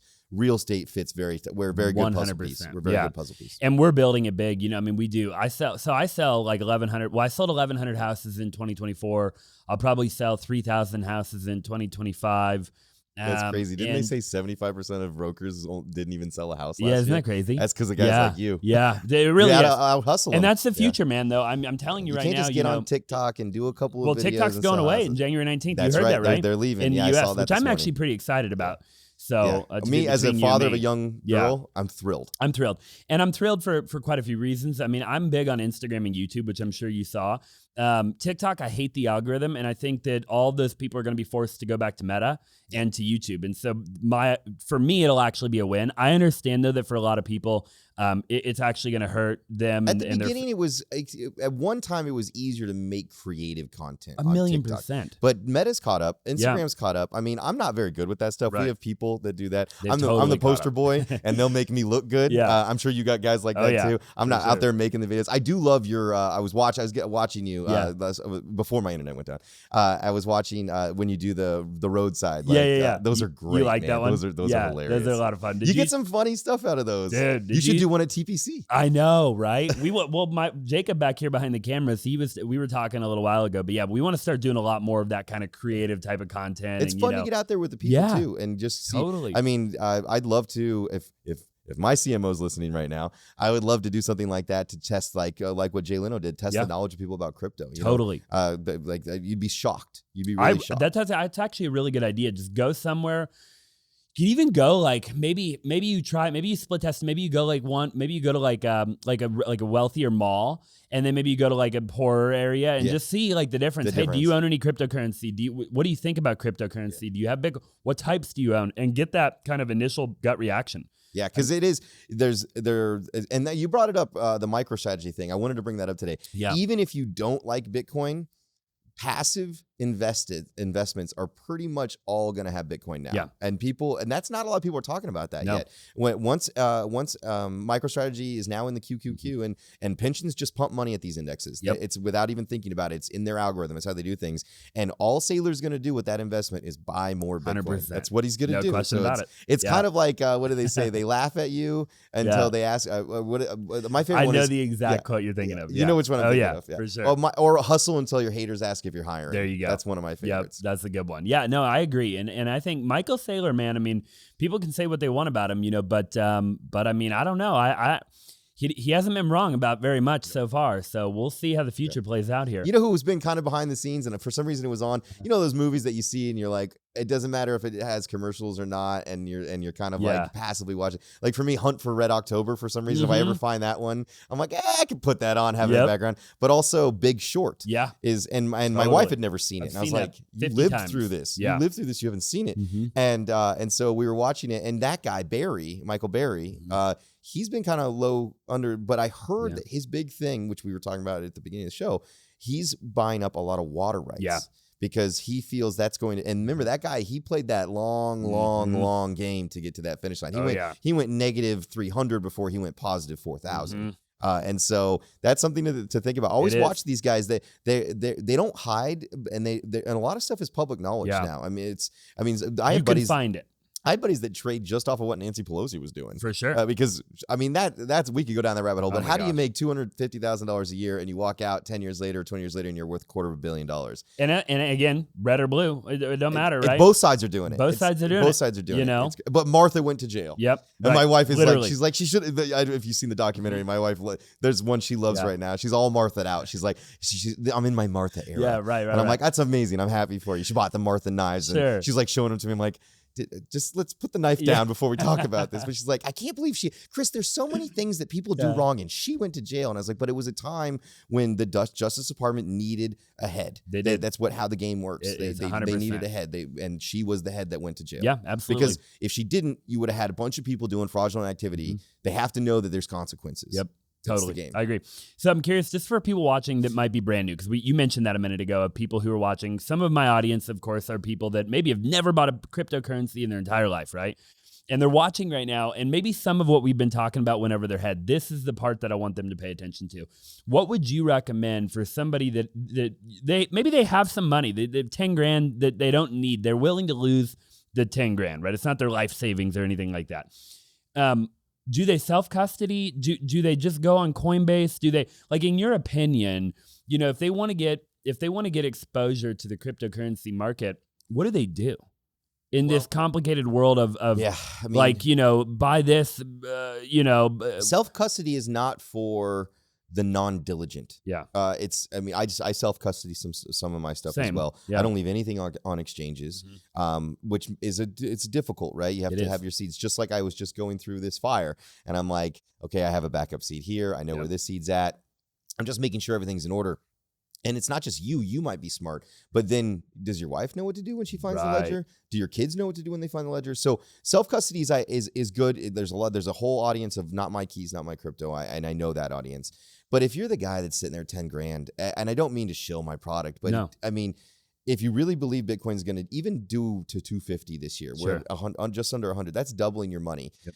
If you take it and you're starting an IRA for yourself. And if you only got about 10 grand, you're probably not making over 150. You're probably eligible for a Roth. Yep. So that means that's something the government, and actually named after a senator that wanted to incentivize more in savings. We were in a savings deficiency, and that's why the Roth was created. It's like, give them the best perk possible. What better perk than if this thing goes from 5,500 to 500,000 and you are old and you take it out, you can take it out early for college education and first time home buying. But when you take it out, there is zero taxes. And I'll repeat that, zero taxes in a Roth. That's a gift from literally. Why wouldn't you do that? Yeah. So if it's something you're willing to lose, that means you're not going to need to cash it out. That means what better place to put it in a Roth IRA? And if you're not eligible for a Roth, tuck it into a traditional. If you're eligible for a SEP because you own a small business, consider that. And then I would also talk to my guys. I mean, one of the things I'm really proud of about my business is that we have real people you can talk to. If you called our number right now, which may be on the screen, but just in case it's not, 877-936-7175. Cool. If you call in 90 seconds or less, you'll be on the phone with somebody. A real human being, not a chat bot. I haven't done those guys yet. Not the AI stuff. I use the AI stuff for like outbound billing and things like that, like regular maintenance. Real guys, and the really cool part is a lot of these guys have been with me for 8-9 years. Wow. So they've been doing this. They've helped thousands of people like you get started the first time, tap into funds you might not know are eligible. So if you left a job recently and you have an old 401k, don't leave your old 401k behind with your old job. You can roll that over into places. Even if it's a small amount, couple $1,000s. Sometimes the match people are up to 30 or 40,000. Our average account is about 35,000. Wow. But our minimum is 3,000 to get started, which is half of what the government will allow you to do this year. Talk to somebody, get a feel for it. We have a great group of folks that our mission as a business is to help Americans retire. So let us help you. Let us have a conversation, see what works for you. And then the fun part is you have access to it on your phone 24/7, 365. A lot of people go through like this, oh my God, I'm checking it every day. And then you start slowing down a little bit because you're like, okay, I'm going to lose my mind. Right. I'm in it. Like, I think I check. Before I check my pulse in the morning, I check the crypto price. I check every day. Because I need to know what kind of day I'm going to have. I have to too. Yeah. I mean, I just for my sanity. For me personally, I enjoy it though. But you never did that. You don't go and look at like the Fed rate every day, right? No, I don't. Just crypto. Yeah. Just crypto. Isn't that wild? I do. Kitco has a pretty good. They just added crypto, so you don't use that because they had the precious metals, the dollar indexes and other currencies. Oil and crypto now. Oh, that could be all good. in one screen, which I think is really easy. And really what is that called? Kitco. Kitco. And it's an app I download? Yeah, it's an app you download. Okay. And it's called Gold Tracker, so you'll look like an old man because you're like, what are you looking at the gold for? But when you go down, it's also nice. I've been watching that one more than other ones since 2012, maybe 2011. you start learning by just checking every day because you see you do. Oil's down, this is up. You start seeing correlations and understanding things. Right now, what's shocking me is gold is doing well. Bitcoin is almost at 100. Stocks are pseudo up. They're kind of inching the case, but for some reason, the dollar is the strongest it has ever been, which is wild. In years. It's a one, like there's something propping that up because you can't have all other. This is a zero sum economy. Things go up, things go down. Dollar out of one pocket's the other. So there's something propping up the dollar, which is interesting. I think it's that I think there's a lot of anticipation and enthusiasm about the next administration that it's going to do great things. Yeah, I think it has been strengthening. It was about like 105 right before he got elected, and now it's up to 108. Yeah. But that can change. It's also Ed Moy, the former director of the U.S. Mint, is actually the first Bitcoin IRA client. And I'm allowed to say his name legally, so I can say it. Ed, great guy. He actually worked in the Trump White House, the Bush White House, and I think the Reagan White House. Wow. Really cool guy. And he was appointed by Bush W. He was appointed by W to be the 38th director of the U.S. Mint, which was cool that he wanted to be the first Bitcoin IRA. His entry price was in the hundreds, like 200, I think. No way. Like that. And he's held ever since, done really well with it. But he always used to tell me, Chris, the U.S. dollar is like the cleanest dirty shirt and the dirty laundry hamper. And that's really what happens is it's all relative to each other. So even though the dollar is strong, it's only because there has been some currency issues. As we saw, we've had to make changes in rates in UK, Japan, and the euro overall in the last like 3 weeks. Yeah. While everybody was on winter solstice, all these things were happening that we don't pay attention to. That's why you have to watch shows like this and stay educated because this is the things you're not going to see these things out there. Yeah. Just add really quick too, and I know we're coming, I guess, probably up on time soon, but what is your outlook? And again, I know you don't have a crystal ball, but what is your outlook overall on the just overall economy when it comes to the real estate market, stock market, crypto market in general for the next 5 years, would you say? I mean, you see 5 years is a little shorter term than where I usually think. Okay. But I think one big driving factor in real estate is that the boomers are starting to die. Mm-hmm. And I don't mean to sound morbid with that, but grandpas are starting to die. And there is a lot of money concentrated in that generation. There's a lot of equity. Yeah, there's a lot of equity. And so I think you're going to see there will be, I'm not one of those that's like sitting there waiting for the housing market to crash. I don't think that'll ever happen, honestly. But I think there's going to be some opportunities in certain pockets. I think there are some places that are overbuilt post-COVID because people are starting to move back to cities a little bit. Like Tennessee did really strong. It's still doing well. I was a little worried about the Airbnb marketplace and the rentals there for a while. Well, Airbnbs, I mean, if like in Arizona, I can only speak to Arizona, but I mean, if you don't have like a 4-bed, they overbuilt Airbnbs here like crazy. There's a lot of. I know I'm going to use one this week, and I'm like, these are banging prices, like $650 for a week. Yeah, and they're nice houses. They're nice. I'm like, if you're doing, I can do the math. You're making $52,000. I think some of these guys are losing money. Yeah. Yeah, I really do. I mean, because I was born and raised in Arizona, so I've lived here my whole life. I've been in real estate for 11 years. Because a lot of the snowbirds, they have their own real estate, right? Yep. They've taken equity from where they're at and they put it down here, so they're not renting, right? They're not renting at all. And Tennessee's the new bachelorette capital of the world. Yeah. But I was there for the Bitcoin conference, and it was not hard to get our hands on. And they're all the same. They're these 5-story giant things. I'm sure you've been to Nashville. It's a beautiful city. So there's places. I think there's pockets. What's going to happen in Los Angeles is going to be really interesting. Rebuilding 3,000 homes in a matter of 10 years. A lot of them are going to move. Yeah, I think you're going to. I think you're going to get another exodus out of California from this. Just like after an earthquake, these fire events, and COVID, you're going to get exodus. So I think they're going to go here, Vegas, Colorado, maybe Texas, and then anybody who wants to go way far away, maybe Florida. Oh, well, Texas is getting an ice storm, and Atlanta got a foot of snow this morning. I know. So, which is crazy. Yeah. So the world is changing. At least they're not on fire. Yeah, the world is changing. The map is changing. I know that one of the things, I mean, I've been talking, my wife's from LA. Yep. Born and raised. She's got a huge Mexican family there. I'm the token white boy in the family. They absolutely love me. Yep. So we were going to move to Vegas, and then we went and looked, and it's just, Vegas is not the place to raise a family. And it's ugly. And it's gross. I hate it. At least Arizona is a pretty desert. It's a pretty desert. It's a pretty desert. You land in Vegas, or like you're on like one of the freeways that are way up tall, like one of the overpasses, and you kind of look, and you're they have like, tunnel people there, right? It's like, there's where's the green? Where's all the green? No green. Not even the red mountains in the background there. In Summerlin, there's nothing. So that's my real estate outlook is that pockets are going to change, right? Yeah. New York, Manhattan will all be Manhattan. That'll never change. But some of these areas, and I think Colorado, it has a tendency. I grew up there. I've watched it overbuild too. I think that there's still a lot of demand for that. But there's also going to come down to infrastructure. People are going to start caring about the infrastructure of their city. Yep. So, and I'm not just talking about the fire hydrants in LA.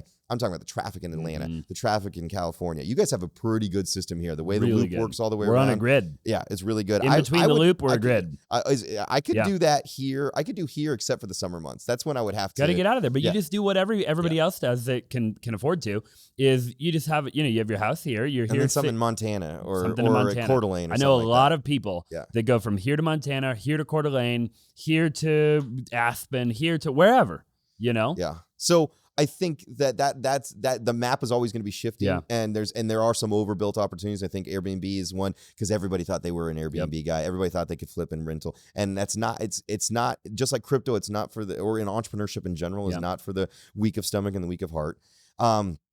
Overall, I think that the next 4 years we're going to have an upside on a lot of things. I think there's a lot of enthusiasm, but I'm a realist too.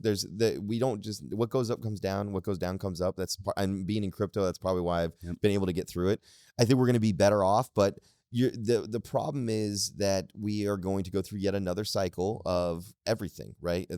I think there's also, we're driving our economic decisions right now are being made off of archaic indicators. The jobs report is an archaic indicator for several reasons. It still includes farms, non-farms. We're not an agrarian society anymore, for crying out loud. Also, if you are unemployed for a certain amount of time, you just fall off the list. So it's not even coherent. The CPI index, they pick and choose what goes inside of it. It doesn't include things like higher education for my kids,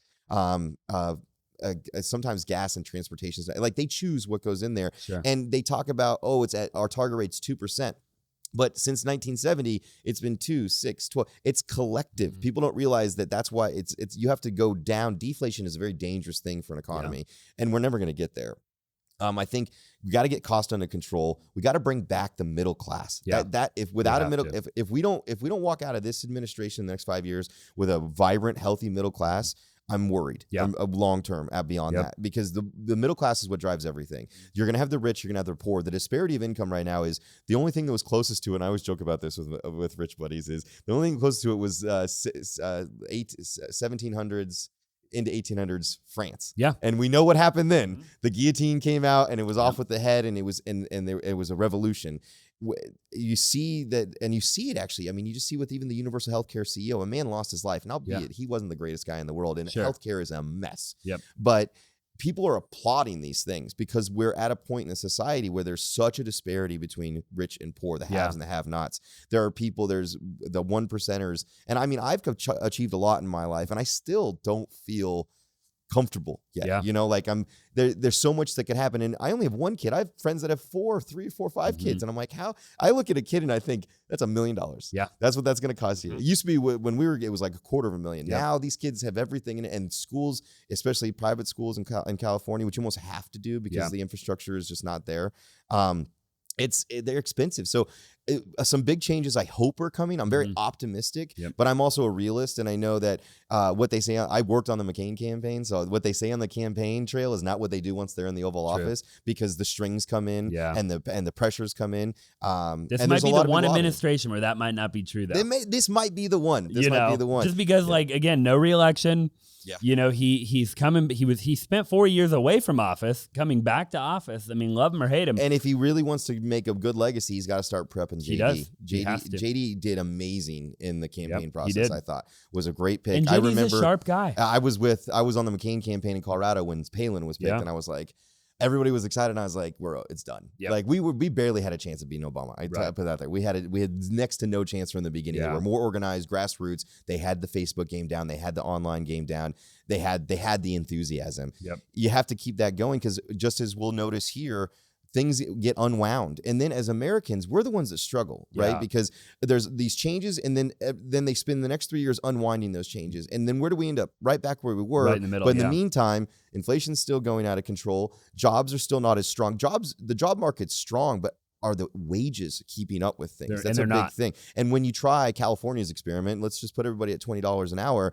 Things are closing left and right out there, because nobody can afford a $20 an hour person. Like, you can't jump from $12 to $20. That puts too much strain on small businesses. So, and I've always been a small business kind of guy driving by. So I mean, it's hard. I didn't give you an answer, did I? No, mean, I think it was hard. a great answer, This is just actually, to be honest how with I you. think through these things. So my wife think would it was be great. like, you went on a tangent. No, I don't think so. I get told that all the time that I go on tangents. And, Well, then I'm like, you're my kind of people. Yeah, I think I am. And I'm like, no, I don't think I did. I'm like, I think there was some value in there somewhere. You have to find it. Like, you have to, you know what I mean? You get little tidbits here. Yeah, and there. exactly. So, They'll put in some good shorts. Oh, totally. Of us. It'll be amazing. We'll go viral for sure. All right, my final question for you. You know, as an entrepreneur, right? You know, you've done it way bigger than me. You're a little bit older than I am.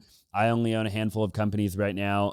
You know, but even me, right? I'm always getting asked by people, Austin, how do you manage it all? How do you manage your health? How do you manage your relationships? How do you manage, you know, being a good dad, being a good husband, whatever it might be, and building successful companies and treating your company like also your family? Because, you know, I don't know about you, but a lot of my companies and my people and my team, this is my family too.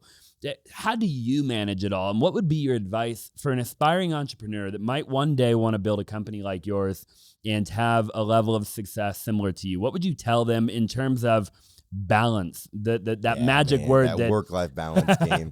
Yeah. Oh, that's so funny. It's you know, for me, it's an ongoing thing. It never stops. And you have to define what success looks like for you, right? If you're doing this with no end game in mind, then you're just kind of spinning. So you have to know where you're headed and what success looks like to you. Being a dad and being a husband and being a family man and being part of things, if you're able to go to your kids' practices. I didn't miss my daughter played volleyball for the first time this year, and there were 19 girls that tried out, and she worked her way diligently to get to the starting 6, and I didn't miss a practice. I didn't miss a game. And to me, awesome. That's not something that I thought I was going to be able to do, because I come from lower middle class. My dad was a contractor. My mom was a mortgage person. And you know those games since the 80s have been boom, bust, boom, bust. So they were constantly working to keep food on the table. There were good years, there were feasts, there were famines. I think that it's being able to, and this was harder even with COVID, was because my office is somewhere in the house and the rest of the house. And you try to kind of that threshold to me. When I cross that threshold, I try not to carry things over. But that's not easy either, right? No. In fact, actually, last night I was at the office. I had to go to my physical offices, and we had a very stressful day, because we're constantly in crypto and in all fintech, you're constantly under cyber threats. Sure. So we have to we always on guard, but it's still we get attacked. Somebody tried to hit a landing page 12,000 times in an hour. So it puts a burden on the system right when we're busy, right? So it's a lot of stress. So I come home, I told my wife, I was like, go ahead and pack up. I want you guys headed out to Arizona today. And I get home, and it's like 5 o'clock, and they're sitting on the couch watching the Kardashians or something. And I'm like, and the winds are shifting, and I have not slept in a week because I'm worried about my family's safety. And I didn't get crazy, but I was like, you guys are pissing me off. Like, this is getting out of control. And my wife, of course, is like, you leave that at the office. You don't bring that here. I'm like, this is here. I'm worried about your safety. I got to check things off the list. I got to do this. I got to do this. I got to do this. And you guys are not helping me check the most important thing off the list. I want to keep you safe. So, well, sit down with him, explain it to him. I told him, I said, before we all got sick for New Year's, before that, and the fires happened, this was already going to be a stressful month for me. The first of the year is always a stressful, because you're setting the tone for the year. And we have 168 employees at our business, and I feel like that's 168 families that I am personally responsible for every day. I wake up for my family and all 168 of their families. So that's 1,000 people probably. I mean, once you get through the numbers, that's 1,000 people I wake up every day for. And you got to keep yourself, humble is huge. Humility is huge. Being able to accept mistakes is huge. And I think knowing what your end game is. So for me, and this is funny, if I think you asked this question beforehand, I really wanted to bring it up, was for me, there's 2 things that define success for me. My daughter is set. So I wasn't set. I had to pay for college. I had to buy my first house. I had to take the debts and it was a rite of passage, but it wasn't fun. It wasn't a fun process. And while you're doing that, while you're trying to build a company, and I had years where we turned off salaries and we didn't pay ourselves, and you're living off your savings, it's a lot. So you be prepared for that. And you have to have a really good teammate with you, whether it's your partner or whoever. You have to have a good teammate that understands this. Don't just fall in love with the pretty girl or boy or whatever. Make sure they know what this means. They have to see it. Carla all the time she's over the years, she's realized, man, it's a lot heavier. And I try not to burden them. We carry it. We're the patriarchs. We carry the situation. So she being set, I want her high school education to be taken care of, her college education to be taken care of, and her first house to be taken care of. Because those are 3 things that I really wish I could have had. And I'm not mad at my parents for not giving it to me, but it's just like I thought through that in my life. And then the next thing, this is the funny part, is I'm in middle America somewhere, maybe Boise, maybe back in Colorado, maybe Tennessee, and I am a high school AP US history teacher. And I'm a non-consequential coach, like a first base coach for the baseball. He can't mess up the game, right? He's not going to ruin it. That is, to me, that's my definition of success, which blows people's mind because they're like, you're an entrepreneur, you like to do these things. I wanted to, my Twitter handle is @Senator Kline. I wanted to be a senator someday. Once I got into politics, I realized I hated it, so I never want to go back. That to me is like, I helped build the future. I helped Americans retire. I was part of the cutting edge of it. And now I just want to teach the history because I think it's one of the most important things. I'm a big history buff. And if you don't know it, you're destined to repeat it.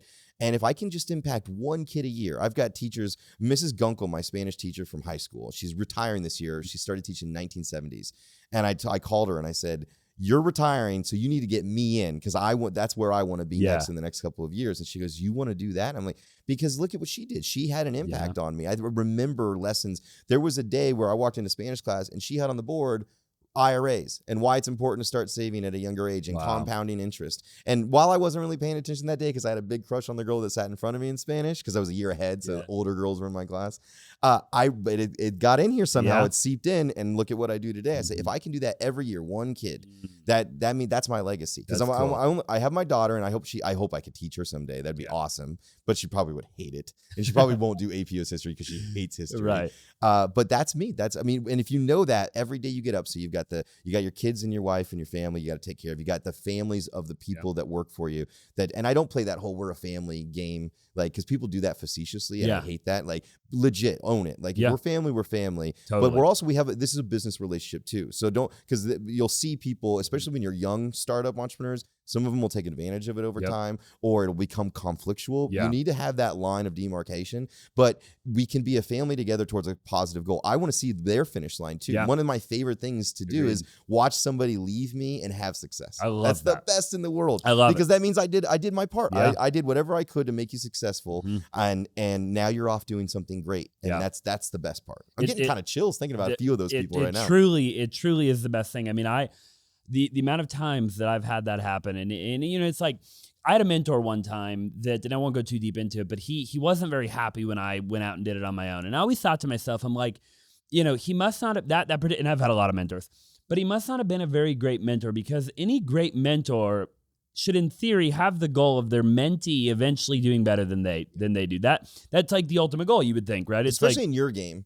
I think you get in real estate a lot more of those guys that they become kind of like fiefdoms. They do. I've made you, and you can't ever leave me. And you those see it guys, all the time. You can learn a lot from them, but you got to get away from them too. You do. They're dangerous. They're very dangerous. They'll hold you back. They'll hold you back. And I was so blessed. When I walked in, I literally got off a suitcase, one-way ticket in a suitcase. I had $3,800 in my bank account. I had no idea what I was going to do next. My mom had died from cancer young. She was 46. Sorry to hear that.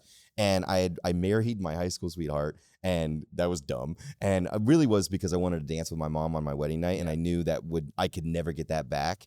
And so it wasn't a mistake. We divorced. It was amicable. We only split up debt. There was no assets. No kids. So, and I was sitting there. I'm back bartending. I've got a college degree, and I'm like, what am I going to do with my life? So I'm sitting with my buddy, and this is when Colorado was just starting to get legal weed. So he had building a grow house in the basement. I'm like, I gotta change something. So I start throwing darts at a map. Yeah. And it kept hitting New York, San Francisco, some place in Texas. Like, it didn't want to go there. So I was I finally just did it. Got on a one-way ticket in a suitcase, and I met Camille and Johannes, that are my partners and my brothers.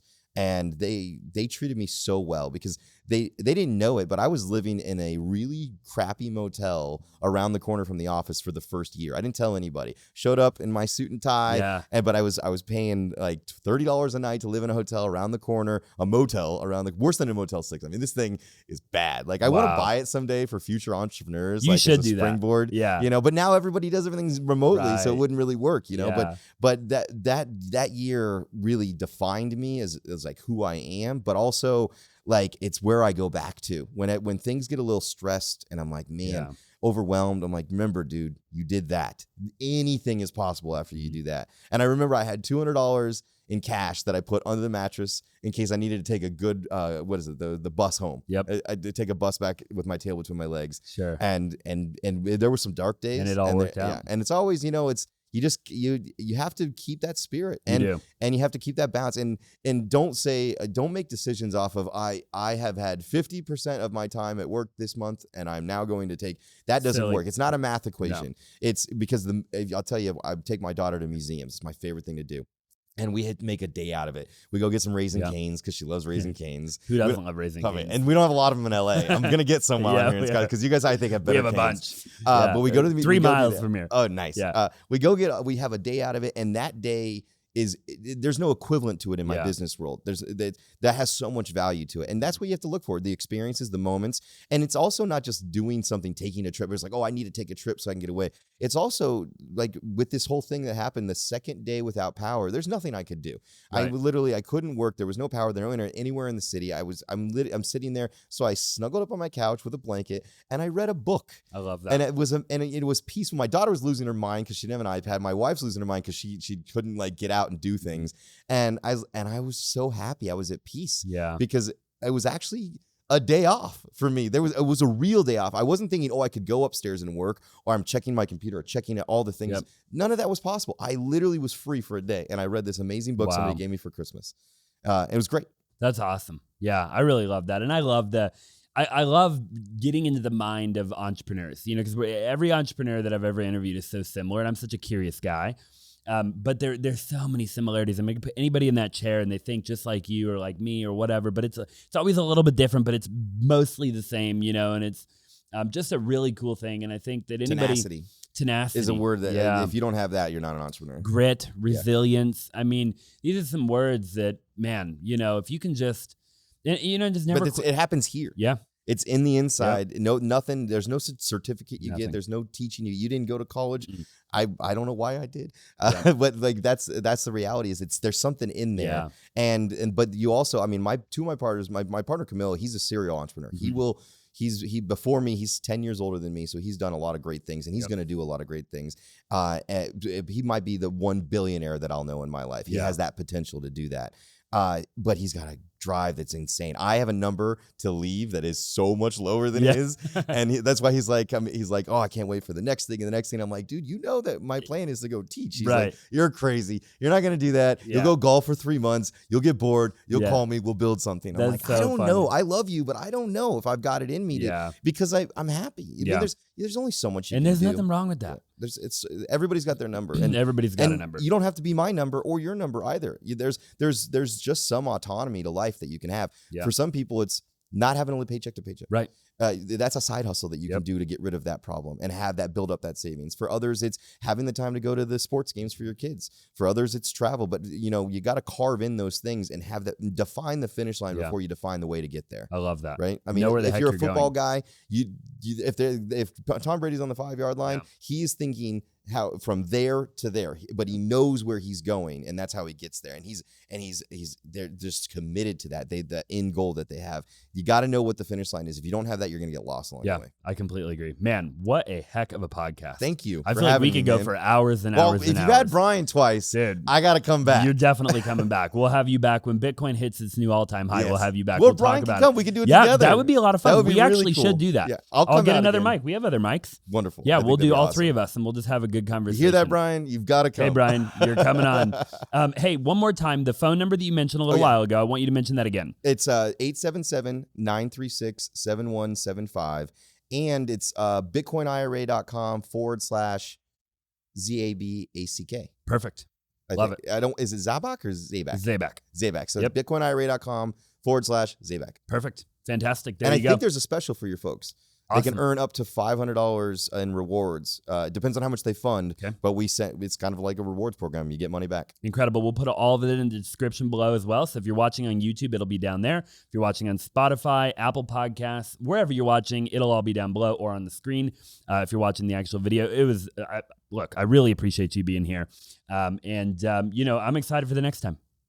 Yeah, tons of value. Thank you so much. If you're still watching, make sure you subscribe, leave a review, comment down below. Let me know what you thought, and I appreciate it, and we'll see you in the next one.